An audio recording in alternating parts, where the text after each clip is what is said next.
Bonsoir, mes amis, and welcome to Montreal. We're from Northwest Colorado. This is Kelly Angelone, and this is Scott Parker. My name's Professor Pratt, and we would like to talk to you about economics. I have a PhD in economics and hyperbolic topology.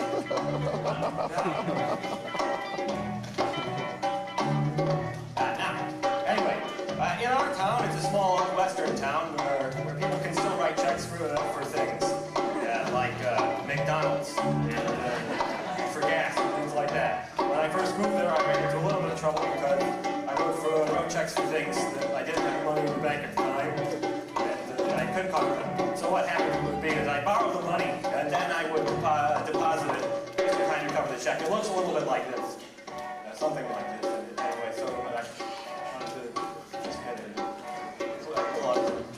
Anyway, here it is. Hold on. Sorry. I write the check and deposit the money. I write the check and deposit the money. I write the check and deposit the money. I write the check and deposit the money.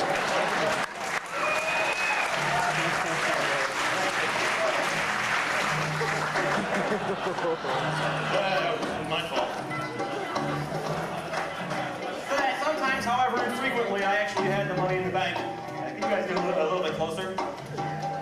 By the way, these two gentlemen, because I forgot, represent financial institutions, and the clubs represent money, stocks, bonds, cash, etc. I suppose that last trick would have been a little bit better if I explained that first.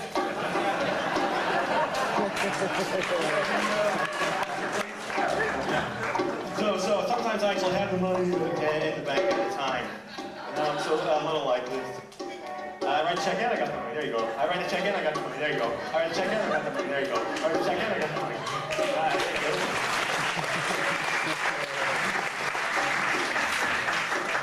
Saturday nights when we go out late and the check is presented to me and I have to squint to read it. And all my friends have disappeared. And I have to write the check. And I just don't have the money. It's okay because it's Sunday and there's a lapse. You know, there's a lapse. Banks are closed on Sunday. I can borrow the money, hopefully, by Monday. So let's put something like this. That's all. Right.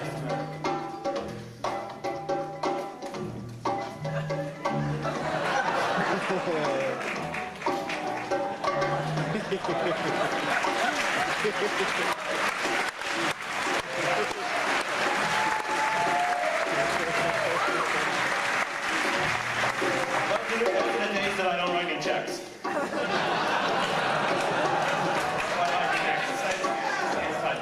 So, what happens is we sometimes get money just in time to pay checks while pay bills to other people like rent, and other things. And it's kind of like just get the money. I already said that. So we get the money. I gotta pay my rent. I gotta pay gas. I have car insurance. I need new tires.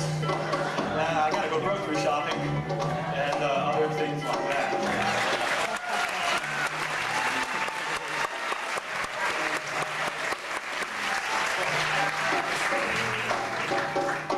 Our town is a small resort town, and as such, the population booms in the winter and summer, and many people come into town, and they're usually tourists. Actually, mostly tourists. Now, he's a waiter, he's a busboy, and I'm a tourist. And I go into the middle and I flash my money around.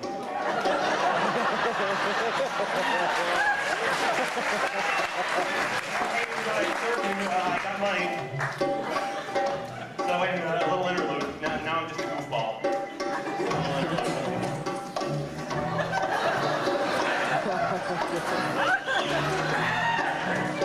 Okay, now I'm a tourist and I'm flashing my money around. So now two times the money flashing.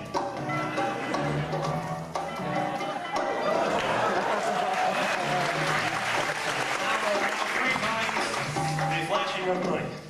I must censor myself. This trick, by the way, is also known as the Dutch windmill. This is the triple Dutch windmill.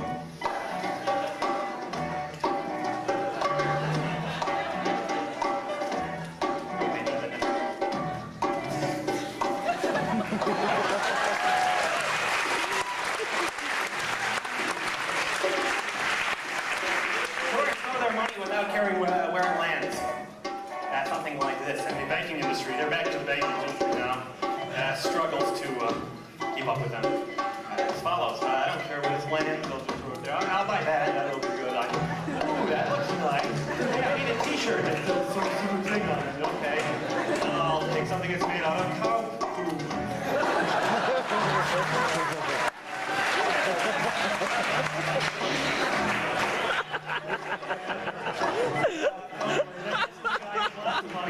Doing the same thing. I go. I don't care where I land. It doesn't matter where I land. Okay, good. I'm just...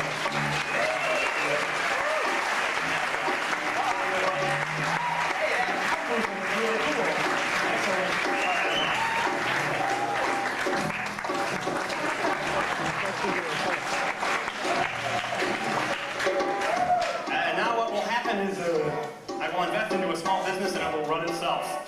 Thus, I have no more diet.